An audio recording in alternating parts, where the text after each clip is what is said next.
পাক পাঞ্জাতন আহলে বায়তের উপরে যা জানো তা যদি অপরকে না জানাইলা তাহলে তুমি ইসলামের জন্য কিছুই করলা না। এই জন্য পৃথিবীতে যত ধর্মকর্মই করি না কেন আহলে বায়ত পাক পাঞ্জাতনের প্রতি যদি মহব্বত ভালোবাসা না থাকে তাহলে আমাদের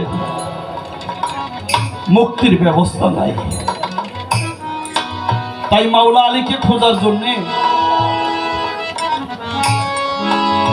দূরে যেতে হবে না। যারা জাকির শাহ বাবার কাছে মুরিদ হয়েছেন, মেতুসার কাছে মুরিদ হয়েছেন, দেলোয়ার আল চিশতি জানি যে পীর মুর্শিদের কাছে মুরিদ হয়েছেন, দয়াল বাবা রাজা শাহর কাছে মুরিদ হয়েছেন, হাসরের দিন তথা কবর বলেন রাসূল আসবে আপন আপন মুর্শিদ রূপে। কি কারণ আমার নবী বিদায় হজে উনি যখন সাহাবীদেরকে নিয়ে আলোচনা করে যা এটাই বোধহয় তোমাদের সাথে আমার শেষ দেখা। একজন সাহাবী এমন ভাবে কান্না শুরু করলো, সে আর কান্না থামায় না। অবশেষে আমার হুজুর পাক তাকে ডাক দিয়ে কাছে আনছে, কাছে এনে জিজ্ঞেস করে যে তোমার কান্না তো থামছেই না। তখন বলল, ইয়া রাসূলুল্লাহ, আপনি তো পর্দা দিবেন, আমাদেরকে ছেড়ে চলে যাবেন, আপনার মাকাম তো অনেক উচ্চ মাকাম, মাকামে মাহমুদা, সেখানে অন্য নবীরাও যেতে পারবে না। তো আপনি চলে যাওয়ার পরে আমাদের অবস্থা কি হবে? সেই হাসরের দিন আমরা আপনাকে কেমন করে পাবো?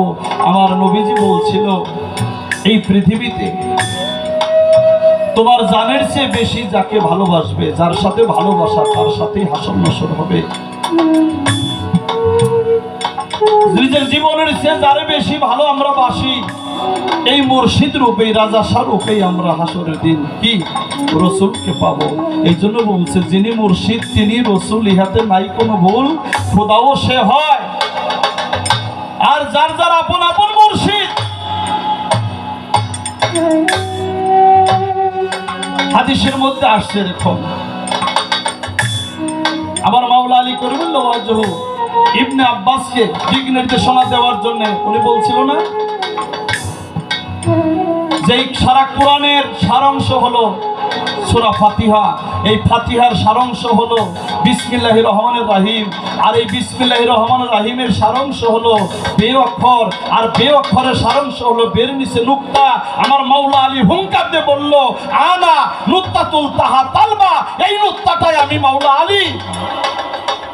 মাওলা আলী হলো সাবাক কোরআন, উনি নাথেক কোরআন, যেই কোরআন আধারে আলো জ্বলে, যেই কোরআনকে ভক্তি করলে কোরআন দোয়া করতে জানে, কোরআন অন্ধকার থেকে আলোর পথ দেখায়। এই জন্য আপন আপন মুর্শিদ হলো কি নিগুরে আমার মাওলা আলী।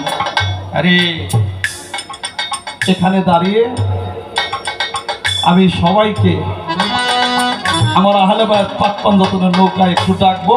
সকলেই আহলে বায়ত পাক পাঞ্জাতনের নৌকায় ওঠার জন্য আমি আহ্বান করব। সেখানে দাঁড়িয়ে আমার একটি গান।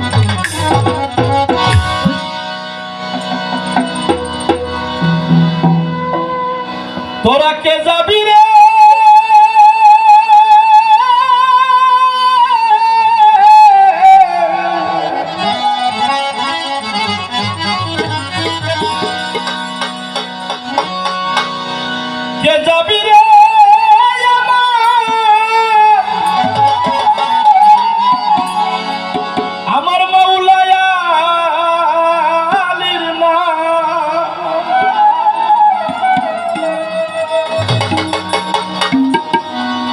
আমার নবী, আমার মুর্শিদ, আমার বাবা তাকে দিয়েছে পার হইতে পারলাম